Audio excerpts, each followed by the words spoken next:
संसार में देखो तो परेशान, परमार्थ की तरफ देखो तो हम परेशान हो। ये हमारा आदत स्वभाव बन गया परेशान होना। थोड़ा सा धैर्यवान बनो, गंभीर बनो। कोई भारी से भारी विपत्ति में परेशानी स्वीकार करके विपत्ति से थोड़ी निकला है। सुलझो, ठीक है ये विपत्ति आई, समस्या आई, इसका समाधान होगा। ऐसा थोड़ी कि हमें नष्ट कर देगी। अगर अभी हमारी बड़ी हानि हो जाती है, हम कल इससे बड़ा लाभ प्राप्त कर सकते हैं। हमको एकदम बिल्कुल गंभीर रहना है, इतने कमजोर नहीं बन जाना। अब वो गए तो क्या होगा, अब वो वस्तु गई तो क्या, पद गया तो क्या होगा। प्रयास किया था, ये पद मिला था, इससे बड़ा पद प्राप्त करूंगा, मैं इससे बड़ा महान बनूंगा। ठीक है एक बार गिर गया, गलती हो गई, दंड भोगूंगा, फिर इससे ज्यादा संयम में रहूंगा। बिल्कुल मतलब एकदम फ्रेश दिमाग रखना चाहिए। पर अपने लोग क्या है, जरा सी बात में एकदम कचड़ा कर लेते हैं, एकदम कमजोर हो जाते हैं। ये बिल्कुल ठीक नहीं है। हम जीवन भर की यात्रा की बात कह रहे हैं, भारी से भारी कष्ट में भी मुस्कुराना, तो हमें बल मिला है, हमें भगवान की कृपा का दर्शन हुआ है, हमें उनका दुलार दिखाई दिया है। अगर हम ऐसे तो भाग जाते हैं, फिर परमार्थ में थोड़ी चलना होता है। आज जो आप सुन करके लाभ लेने की चेष्टा कर रहे हो ना, ये केवल प्रवचन नहीं है, ये जीवन है। अगर ये जिए ना होते ना तो ये इसका प्रभाव नहीं पड़ता, फिर वाणी का प्रभाव नहीं पड़ता। हम इसीलिए कहते हैं, जैसे आप लोग एकदम परेशान हो जाते हैं तो बोलो क्या हमसे ज्यादा परेशानी होगी। दोनों किडनी खराब, दवाई लाने के लिए पैसे नहीं, पानी रखा है हम उठ के पी नहीं सकते, भीषण शरीर में कष्ट, भीषण बुखार, क्योंकि किडनी फेल, जरा में बुखार, खाने को क्या, रोटी मांग के लाओ। अगर वहां सब्जी मिलती तो लाल मिर्च ऐसी पड़ के मिलती थी कि पा नहीं सकते थे। आप सोचो, पानी लाना है तो मुझे लाना है, पीना है तो मुझे पीना है। अगर मैं हारता तो कहां पहुंच जाता, क्या स्थिति होती। नहीं, मरना है, पर कदम पीछे। कोई दिन ऐसा नहीं जिस दिन सेवा ना की हो, जिस दिन सेवा ना गए हो। गुरु जी की सेवा में जाना है, पहले अपने को स्वस्थ साबित करना है, नहीं वो सेवा नहीं लेंगे।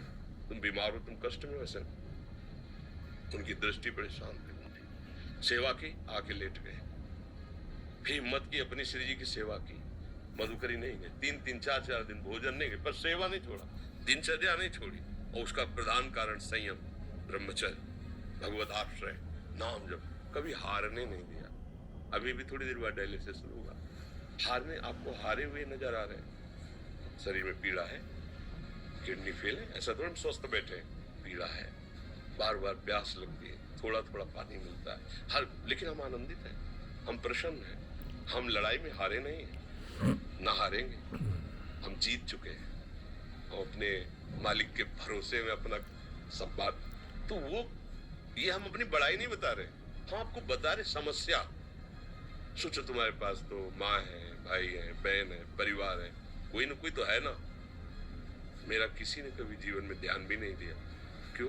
बचपन से बाबा जी बन गए, किसी से प्यार नहीं, किसी से संबंध नहीं, कोई जानकारी नहीं, हम कहाँ हैं वो कहाँ, किसी से कोई मतलब नहीं। अच्छा, जवान साधु कौन श्रद्धा करे, कभी गांव जाने की हिम्मत नहीं पड़ती कि रोटी मांग ले। पता नहीं लोग क्या सोचेंगे, क्या भावना कर ले। हम दरवाजे पे खड़े हैं, क्या कैसी भाव, जो हमारे सामने आकाश वृत्ति से आया यौवन अवस्था में वही पाया, अन्यथा भूखे रह गए। जब हम हर समय अपने को विवेक के द्वारा सावधान रखे तो हम कभी निराश नहीं हुए, कभी उदास नहीं हुए, कभी ऐसा नहीं लगा कि यार हम दुखी, कभी नहीं लगा। उसी का फल है कि उस सुख का संकेत मिल गया जहां दुख की निशानी भी नहीं, वही उसी के बच्चे हो। हम सब उसी धातु से बने हुए हैं।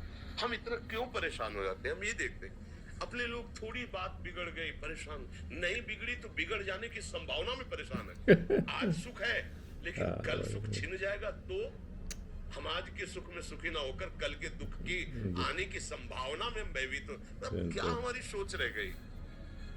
हमको इतना बलवान बनना है कि सुख और दुख दोनों हमको छू न सके।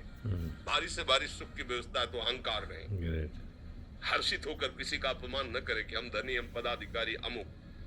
भारी से भारी दुख आया तो हमें किसी के सहयोग की जरूरत नहीं। हम फिर अपने कदम बढ़ाएंगे, हम फिर जुड़ी हुई अपनी भावनाओं को सजाएंगे। मस्त जीवन, एकदम तुम अविनाशी के बच्चे हो। वेल शेर का बच्चा भेड़ों के बीच में फंसकर म्यों म्यों बोल रहा है, बस। अगर दहाड़ना सीख जाए तो कोई भी उसे प्राप्त नहीं कर सकता।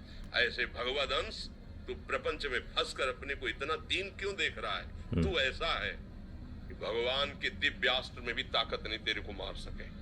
तू अविनाशी का अविनाशी बच्चा है, विनाशी भोगों को, विनाशी शरीर को मैं मान के इतना भयभीत, इतना दुख, ठीक नहीं। ये सबके लिए, केवल एक के लिए नहीं। आप समझो, आप लोग सोचते हैं हम गृहस्थ होकर भला ऐसी स्थिति कैसे। जनक जी सुखदेव जी के गुरु हैं और राजा हैं, महल है, रानियां है, नौकर है, चाकर। क्या सुखदेव जी जिनके शरीर में लंगोटी भी नहीं है, दिगंबर, परमहंस, परमहंस के गुरु है जनक जी जो राजा हैं। समझो आप ऐसा ना सोचे कि हम नौकरी कर रहे हैं, हम संसार में, हम गृहस्थ हैं, हम आध्यात्मिक की ऊंचाई पर नहीं चढ़ सकते। नहीं, आप एक सरकारी नौकरी या आप किसानी या व्यापार करते हुए आप एक अध्यात्म की ऊंचाई में चढ़ सकते हैं। और अध्यात्म ही है जो तुम्हें इस माया के दुख सुख से ऊपर उठा सकता है। दूसरा, चाहे जितनी संपत्ति आ जाए, आप सुखी नहीं हो सकते।